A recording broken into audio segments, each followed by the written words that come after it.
Hi, I'm Holly Pike. If you'd like a trial of the Generation software that I use for digitizing, please visit trygenerations.com. This video is a recording of a live video I did for my previous students. You may hear references to You Can Digitize or YCD. That's my old website that is now closed. My new website is digitizingschool.com.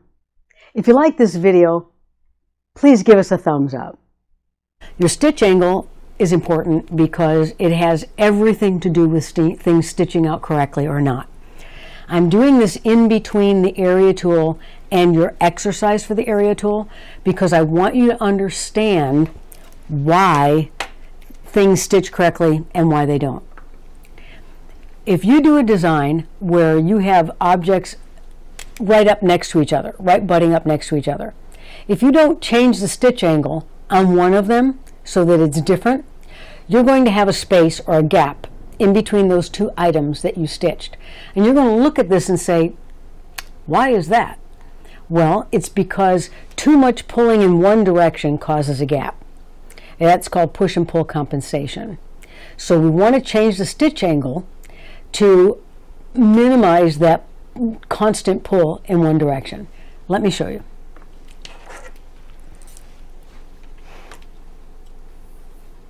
Okay, I'm going to take my square tool, my rectangle tool, and I'm going to make one rectangle,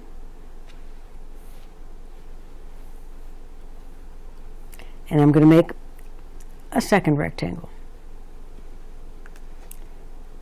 And I'm going to move them close together so that they're almost or just about touching. When your software creates objects, or when you create them, they almost always will have the same stitch angle. This one's going this way, right toward this corner, and that one's going toward the same corner. It's just the way the software is made. It's consistent. The stitch angle will always go one way when you're using the box tool or the circle tool. If you stitch both of these out the way they are right now, when you stitch them out, you're going to have a gap right here. Because what happens is, as it's stitching, your stitch angle is going this way. As it stitches, it's pushing out this way and out this way. It's also pulling in this way and in this way. Oops, let's change the color of that.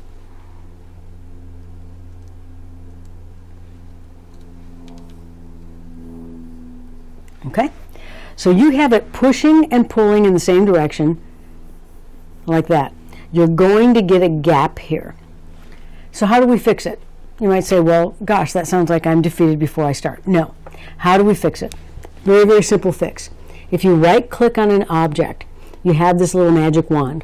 Watch what happens when my cursor goes over that green dot. Ah, that tells me I can move something. I can left-click and hold and drag my mouse, and when I release and generate, my stitch angle now is going this way as opposed to that way. See the difference? I'm just right-clicking and showing you. Now when this stitches, you're not going to get that gap because you don't have both sections pushing and pulling in the same place. Stitch angle can also be important if you're making round things. Sometimes you'll move your stitch angle and it just won't look right.